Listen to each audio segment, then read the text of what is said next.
Vamos a hacer, ¿no? Bueno, vamos entonces por la corrección, mejor dicho, de el modelito de examen, el número 1. Vamos a dejarlo por aquí. Y al principio, bueno, ya estamos compartiendo la pantalla. Espera que cargue.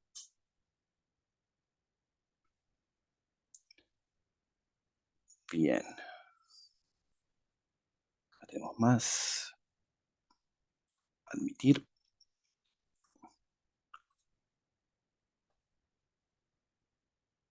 Bueno, entonces, como les decía, inicialmente, ¿m? Como para que tengan ustedes, ¿sí? Cómo van con el curso, o sea, cómo van con las preguntas, si se entendieron o no. Generalmente son preguntas dentro de todo sencillas, fáciles, diríamos, de responder.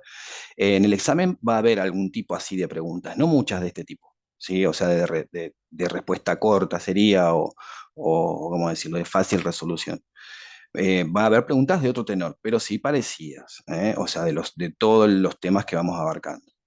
Así que vamos a empezar. Pregunta número 1.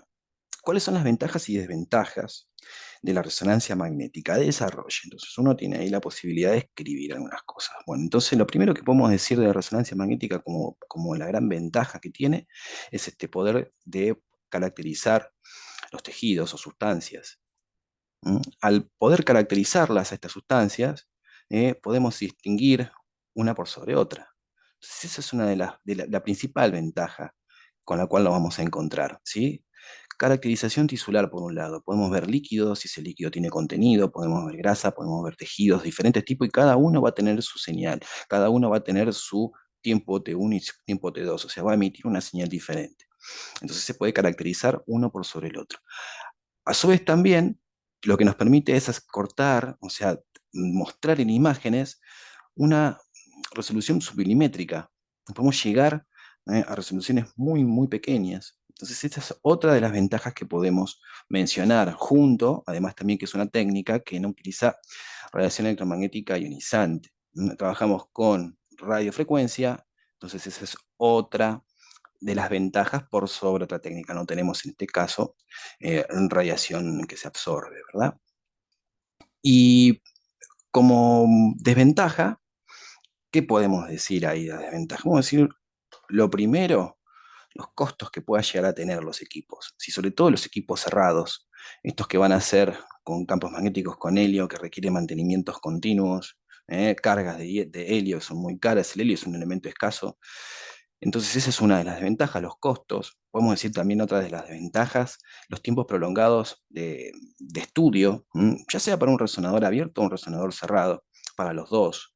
Porque si bien podemos hacer una rodilla en 15 minutos o en 10 minutos en un resonador cerrado versus un resonador abierto 30, 40, dependiendo cómo tengamos el protocolo, entonces ya ahí tenemos bastantes tiempos. Entonces podemos atender menos cantidad de gente, o sea, o digamos, sí, digamos, facturar menos sería, en un determinado rango de tiempo. Pero a su vez también, en un resonador cerrado, vamos a hacer estudios que son muy largos.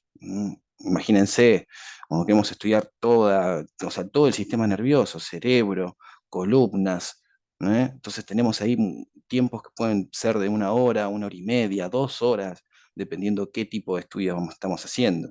Entonces esa es otra de las desventajas, imposibilidad de algunos pacientes en poder realizarse el estudio. Ya sabemos, claustrofobia. Claustrofobia es otro punto también importante en resonancia, porque el paciente no se va a querer ingresar, no se va a querer meter ahí adentro. Entonces tenemos que buscar la forma de poder, no convencer al paciente, pero sí darle la posibilidad o darle el, empatía suficiente como para poder hacer que se sienta seguro, que esté conectado, hablarle, tener una forma, ¿sí?, de disminuir a ese paciente la ansiedad. Pero es también otra desventaja. Un pacientes claustrofóbicos miran el resonador ya y dicen: yo ahí no me meto. Y hay algunos que recién se dan cuenta cuando empezás a colocarlos, ¿no? Los acostás en la camilla, le pones la bobina, ya cuando le pones la bobina encima que le hace un cerebro, le tapa la cabeza, dicen: no, no, no, sacame, sacame, y no se lo hacen. Entonces esa es otra de las ventajas que tenemos que correr. Así que, como para enumerar esas respuestas bueno, para la pregunta, ¿no? Ventajas y desventajas. ¿Cómo está compuesto un resonador?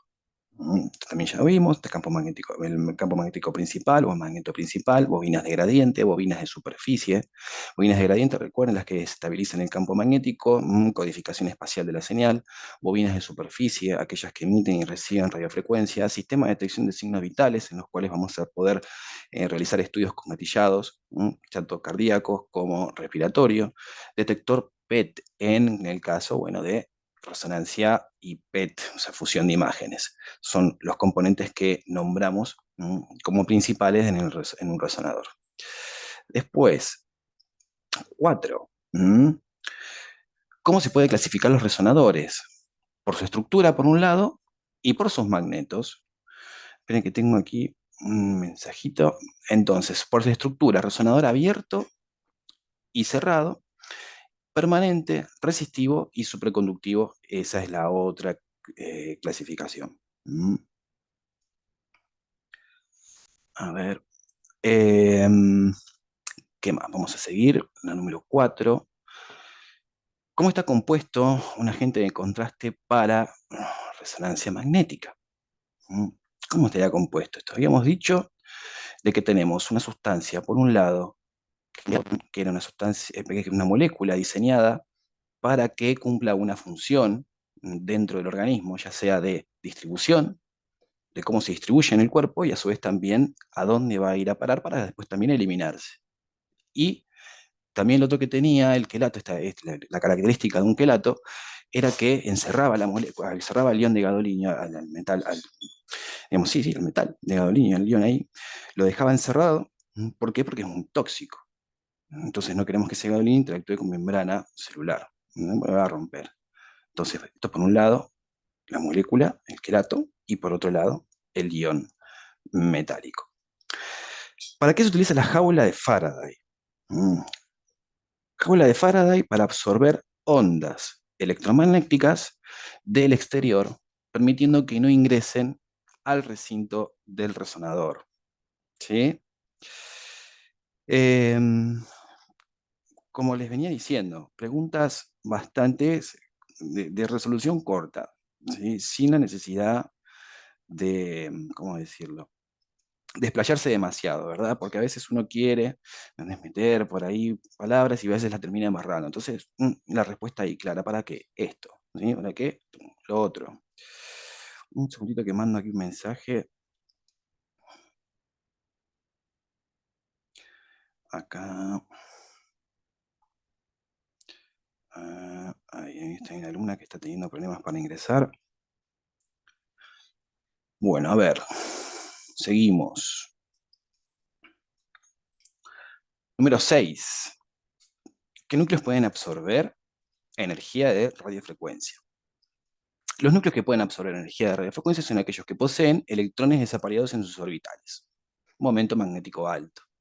Y recuerden entonces, el núcleo, los electrones alrededor, los electrones ubicados siempre en pares, que se van cancelando, con su carga eléctrica se cancelan. Al cancelarse, no tienen un comportamiento magnético, ¿verdad? Pero cuando hay uno solito, una carga en movimiento genera un campo magnético.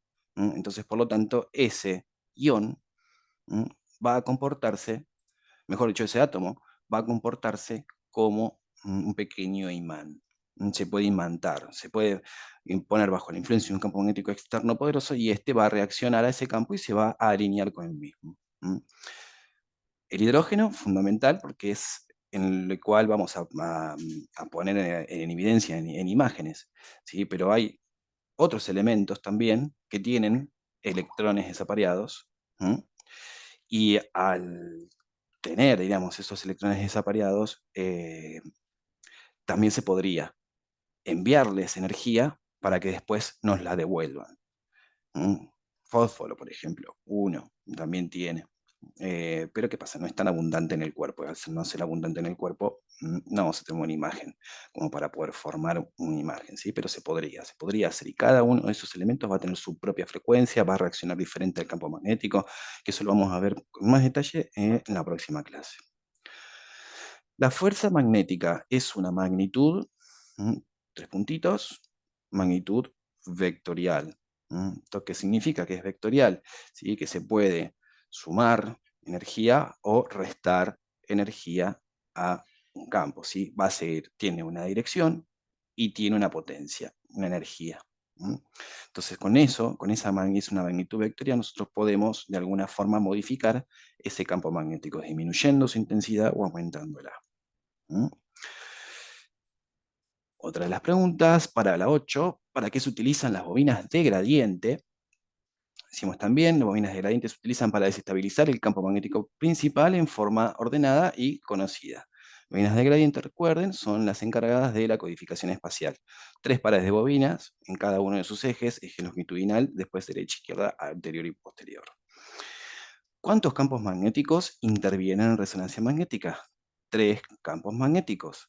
Campo magnético principal, campo magnético de gradiente, las bobinas de gradiente, y el campo magnético químico, a nivel químico, que es lo que sucede con los entornos químicos de los elementos que conforman, digamos, el cuerpo.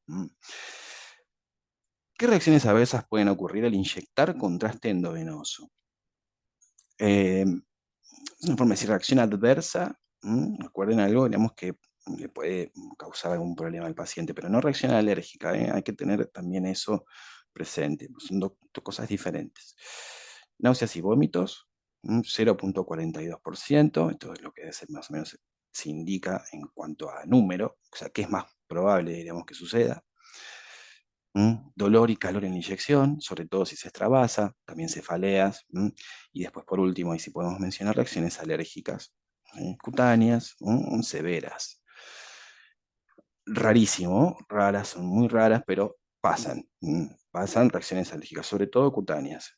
Reacciones severas al gadolinio, en casi 11 años, 12 de práctica, nunca he visto una. Eh, Pregunta número 11. ¿Qué dice el principio de inducción magnética de Faraday? ¿Qué es lo que dice ese principio? Inducción magnética de Faraday. Un cable conductor bajo la influencia de un campo magnético variable genera movimientos de carga sobre el mismo. Corrientes inducidas en donde la energía cinética se transforma en corriente eléctrica. A ver, cable conductor por un lado y campo magnético variable por el otro.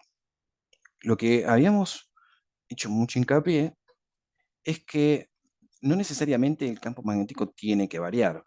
Puede ser un campo magnético estático, pero lo que puede variar, lo que puede haber movimiento, es en la espira. ¿Mm? Habíamos visto un motor, como un motor de corriente continua, ¿sí? Hace girar una espira sobre un campo magnético estático. ¿Sí? Entonces lo que dijimos que es una forma, un motor de corriente, es una transmutación de energía. Energía cinética se transforma en energía eléctrica. Eso es el principio de inducción magnética de Faraday. Número 12. ¿Cuál es el factor limitante de un magneto resistivo?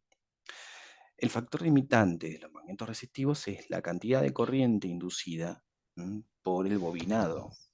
¿Qué quiere decir esto? Si es, ¿recuerdan lo que era la resistencia del propio material al paso de la corriente? Cuando los elementos, digamos, que conforman un cable, un bobinado, no tienen esa característica de la superconductividad o no se alcanzan por el frío, ¿sí? Siempre la energía eléctrica va a chocar contra esa estructura química, ¿verdad? Entonces, al chocar, esa energía se disipa y se disipa en forma de calor.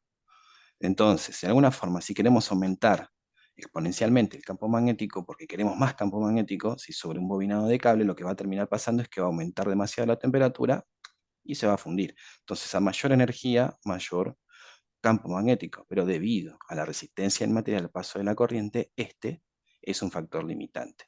Cosa que no sucede con los superconductivos. Los superconductivos justamente es esa característica, que no hay resistencia. Entonces, por lo tanto, se induce una corriente eléctrica y esta gira continuamente, se mueve en el conductor y al moverse, el movimiento de carga, ¿sí? Genera ese campo magnético.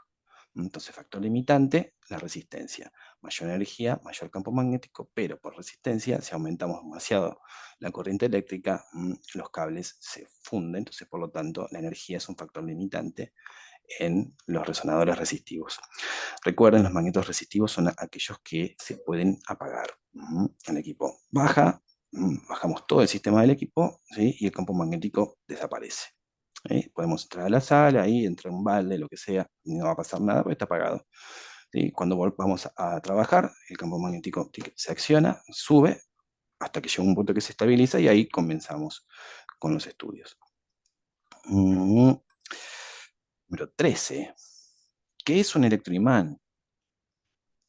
Un electroimán es un artefacto que consiste en un bobinado de cable y un núcleo de material ferromagnético al cual se le induce una corriente eléctrica generando así un campo magnético. ¿Sí? Mismo, podemos decir, un principio, digamos, de poder generar un imán con un cable, ¿sí? Y corriente eléctrica inducida. Ese es el experimento de Oester, se llama. Esta persona, digamos, se dio cuenta de que al pasar energía eléctrica sobre un cable, una brújula apuntaba hacia el cable magnético, aparecía un campo magnético. Y se fue hace 200 años atrás, más o menos. ¿Qué materiales son fuertemente atraídos por un campo magnético? Que lo que van a contestar, materiales ferromagnéticos son fuertemente atraídos por los campos magnéticos, o sea, rompen las líneas magnéticas, al romper las líneas magnéticas y esto se atraen, ¿sí? Recuerden también que estos funcionaban como blindajes, los materiales ferromagnéticos como blindaje pasivos de los resonadores, o sea, para tratar de confinar lo máximo posible el campo magnético y que no se extienda mucho hacia el exterior. Entonces hay un blindaje de materiales. ¿Qué es la superconductividad? Es la propiedad de algunos materiales en que a una temperatura crítica la resistencia del material al paso de la corriente desaparece. Bueno, esto ya más o menos lo mencionamos, superconductividad, recuerden, característica o propiedad de algunos materiales. La aleación utilizada en resonancia magnética, niobio y titanio. 16. ¿Cómo se interrumpe la superconductividad en un resonador cerrado? Puede ser provocando un quench en forma voluntaria o involuntaria. Cuando veamos con más detalle bioseguridad, vamos a mencionar que hay botones de quench, o sea, en la sala, ¿no? Uno puede ir y accionar y poder bajar ese campo magnético. ¿Sí? Pero de la única forma que eso se va a accionar es si el paciente que está dentro, o mejor dicho, o algo que está sucediendo alrededor de esto, hay un riesgo de vida. Imaginemos un atrapamiento, imaginemos, no sé, que alguien se está haciendo un estudio y de repente se entra a la sala, sale volando un tubo de oxígeno y una persona queda atrapada dentro del resonador y no puede salir, no lo podemos mover. Entonces, eso amerita a que haya un quench provocado, o sea, ir, apretar un botón o girar una llave de un interruptor. Ese interruptor va a tener ciertas características, diríamos, no hay que ir a tocarlo, porque va a tener un precinto, o inclusive va a tener hasta una llave. Hay unos que no son directos, ¿sí? Se aprieta y se gira. Entonces así se provoca un quench. Es una medida de seguridad. Entonces la única forma que ustedes van a hacer un quench si tienen que lo amerite hacerlo es cuando haya riesgos de vida. De otra forma no lo van a hacer jamás, nunca. Porque todo ese helio se va a evaporar, va a salir del vacío, de la cámara de vacío, el campo magnético desaparece, pero después hay que volverlo a llenar, hay que levantar el campo, todo es un dineral de plata que se pierde. A ver, hay una pregunta aquí. En mi lugar de trabajo, un paciente entró con un arma de fuego, Macarena. Eso pasó en Rossi, puede ser. Se quedó pegado. No se disparó. Tuvimos que hacer un quench porque el arma estaba cargada. Uy, y había posibilidad de disparos. Mierda. Bueno, perdón por la palabra, pero sí, sí, sí, sí, pasa. Muchísimo cuidado. Eso también cuando pegamos manejo de paciente, siempre lo ideal es pasar al paciente en ropa interior y bata. Entonces vamos a estar totalmente seguros de que el paciente nos hizo caso y se sacó todas las cosas metálicas que tiene. ¿Sí? Porque a veces uno va y le dice uno en el trajín del trabajo, ¿no? Entre llega que hace una rodilla, bueno, sáquese la billetera, saque el cinto, saque esto, saque todo lo que tiene por afuera y de repente te pasan con un manojo de monedas y todas esas monedas salen todas disparadas, todas pegadas en el resonador, que también después es imposible sacarlas porque quedan con una fuerza tal ahí pegadas. Y bueno, en el caso de un arma de fuego. En Rossi, por ejemplo, pasó Eh, que bueno, fue también así, viste, que corrió mucho, que también un paciente pasó con el arma, con un arma de fuego, pero se disparó. Al dispararse, bueno, eso provocó que muchos despidos también, o sea, terminó pasando eso, digamos, gente perdió su trabajo.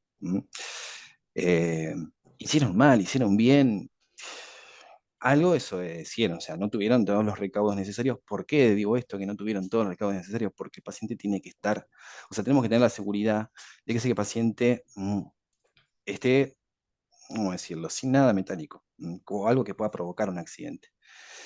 Y mm, pasa que los pacientes no hacen caso, digamos. Uno le dice, sáquese las cosas, deje las cosas aquí, nada, tienen miedo de que las roben, entonces si aquí tiene la llave de su cambiador, que la llave queda aquí adentro, no se preocupe. Aún así, los pacientes tienden a veces a no cumplir con lo que uno les dice.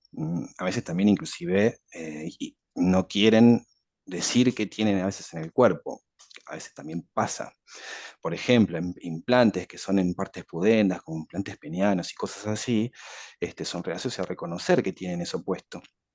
Entonces, si bien no va a pasar algo importante, sería, eh, nada, es un elemento ahí extraño en el cuerpo que nos deben informar. Entonces después estamos haciendo el estudio, tenemos ahí todo un artificio mental y no sabemos de dónde, y bueno, resulta que el paciente no reconoció de que tiene eso colocado.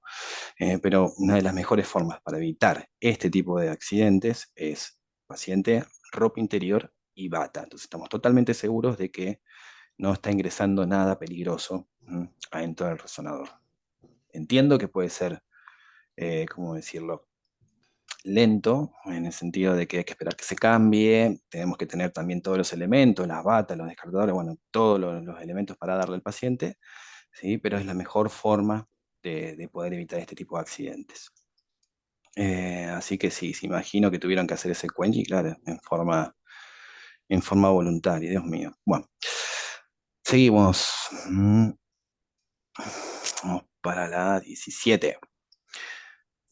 ¿Cuál es el principio físico de RMIP? Por un lado, principio físico de la resonancia magnética, en el cual se manipulan los momentos magnéticos de los núcleos de hidrógeno, menor y mayor estado energético. Eso también ya en la clase que viene vamos a ver también todo eso, todo lo que es magnetización, vamos a ver esa parte. Por otro lado, el PET, fenómeno físico, la aniquilación de par electrón-positrón. Los electrones, bueno, como parte de las estructuras del cuerpo, digamos, de los átomos del cuerpo, y los positrones como esta radiación del flúor 18. Luego fusión de ambas técnicas en una imagen. Después teníamos unas imágenes también que se decía, describa plano, secuencia y región atómica. Entonces, primero teníamos una columna lumbar, esto es importante también. Traten de, por favor, de darle al plano, porque a veces me encuentro con que describen una imagen, por ejemplo, y se equivocan en el plano. Entonces, por favor, planos, repasen aquellos que no están todavía muy duchos. ¿Mm? Eh, ¿Qué es lo que vamos a hacer? Lo primero que vamos a hacer para poder distinguir qué secuencias estamos mirando, vamos a ir a buscar un reparado anatómico. En este caso, tenemos una columna. Entonces, ¿a dónde vamos a ir? Acá, todo el canal medular. ¿Cómo vemos el líquido? El siguiente paso, ¿sí? ¿Cómo está? ¿Hipointenso o hiperintenso? Acá en este caso vemos que está hiperintenso. Entonces tenemos una sagital de columna lumbosacra, T2, este T2. A ver, ¿qué tengo ahí en otra pregunta? Cuando firman el consentimiento, las recepcionistas se interrogan, pero en ocasiones no quieren decirlo. Y vuelvo a interrogar para estar segura, exactamente. Me pasó que un paciente tenía en el cráneo esquirlas de una... claro, sí, también. Ahora es increíble que recepcionistas se interroguen. Eh, bueno, a veces cae ese servicio, ¿no? Pero sí, sí, interrogalos tú, Claudia. O sea, cuando lleguen los pacientes, saca la información de todo porque la seguridad va de la mano con vos, diríamos. Tú eres la responsable de la seguridad ahí en la sala. Eh, Desconocen cosas así. Esto suele pasar y puede ser un peligro. realmente puede ser un peligro, ya sea por un arma, ya sea por esquirlas metálicas, ya sea, inclusive a veces también hay que tener cuidado de cómo se ocupa el paciente, en el sentido de que si trabaja, por ejemplo, metalurgia, a veces hay esquirlas en el ojo, cosas, digamos, que pueden llegar también a tener un problema. A ver, las esquirlas no van a salir tampoco disparadas hacia el resonador, no va a haber un efecto así, pero, digamos, puede ser un grave problema. Así que sí, sí, sí, sí, consentimiento informado en punto en la mano y después hacer todo de vuelta, de estar segura, ¿sí? Cuando pasas al paciente adentro del resonador. Bueno, entonces volvemos aquí a la columnita. ¿Qué podemos decir? Además, ¿qué podemos desarrollar de esta columna? Podemos decir, bueno, contamos los discos, cuántos vemos, parte del sacro, por ejemplo, ¿sí? El canal medular, la médula, ¿sí? Los discos, podemos decir, si tenemos un poquito más del ojo, podemos decir que estos discos aparecen, siempre mencionándolo, ¿no? 5 4 3 2 1 entonces entre 1 y 2, los discos aparecen hiperintensos, luego se deshidratan, por ejemplo, podemos decir también que hay cambios en la señal, ¿sí? Entre L5 y S1, podemos decir también que es una paciente femenina, dar ciertas ahí, características de lo que estamos mirando en la imagen, ¿sí? No, no mucho, pero bueno, algo. La otra imagen, tenemos una rodilla, un corte bien central de la rodilla. Ujú. Entonces, el plano sagital. ¿Qué secuencia estamos viendo? Estamos viendo una secuencia en densidad protónica. ¿Sí? ¿Por qué estamos viendo una secuencia en densidad protónica? ¿Qué teníamos que buscar para poder distinguirla? Entonces decimos, bueno, a ver, ¿dónde miro? Trato de buscar líquido. Siempre vamos a ir a buscar líquido. Entonces vemos acá, como no tengo mucho líquido presente, ¿qué otra cosa podría ir a llegar a mirar para que me dé ese dato? Si hay alguna hiperintensidad en la imagen. El cartílago. Cartílago articular. ¿Cómo lo vemos al cartílago articular? Hiperintenso. Entonces, por lo tanto, ya tenemos que lo que estamos viendo es una densidad protónica y no un T1.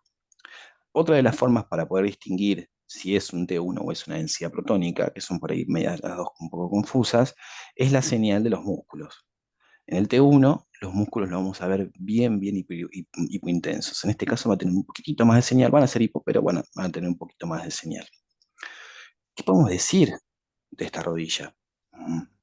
Podemos decir que vemos, por ejemplo, un conte central. ¿Por qué? Porque vemos todo el recorrido del cruzado anterior, vemos parte del posterior, vemos una rótula, el ligamento rotuliano, el tendón del cuádriceps, bla, bla, bla. Una breve descripción anatómica. Y por último, la otra imagen, tenemos un axial de encéfalo o de cerebro, ¿sí? ¿Qué es lo que vamos a mirar? Lo mismo. ¿Dónde hay líquido? Reparos anatómicos. ¿Dónde hay líquido? En los ventrículos. Ahí tiene que haber líquido, ¿sí? Pero en este caso no lo vemos. Entonces, T1. No vemos líquido, T1. ¿Qué podemos decir también de este cerebro? ¿Sí? Vemos, bueno, sustancia gris, sustancia blanca, todo lo que son la parte, digamos, de la cápsula interna, podemos decir los ventrículos laterales con sus astas anteriores, posteriores, parte de los plexos coroideos, algo como para hacer un recorrido, una mención sobre el corte, bueno, lo que estamos viendo. Así que, Ariel, sí. te hago una pregunta. Yo en esa le puse que era una secuencia fly. mm, ¿Cómo lo puedes diferenciar? El flare porque va a estar al revés la caracterización de la sustancia gris y la sustancia blanca. La Ah, vas a ver al revés en el flare. O sea, está bien, lo que te confundiste bien porque es donde se confunde. T1 y flare confunden. ¿Mm? ujú, Pero lo que vas a ver es que cambia, ¿sí? La intensidad de la sustancia gris y la sustancia blanca. En el T1 va a ser más hipointenso en la cortical. bien. Y la sustancia Ujú, blanca va a tener un poquito más de señal. ¿Por qué? Porque hay más contenido graso. Entonces vas a ujú, ver más señal de la sustancia blanca. En cambio, en el flare se invierte. ¿Está? bien, Ok. bien, perfecto. Pero sí, sí, que son secuencias que confunden. Igual si pones un flare, digo, bueno, bueno. O sea, como que no está mal. A ver, está mal, pero no, tampoco está tan mal. ¿Sí? Ok. Está Así que bien. bueno, bien, bien, bien.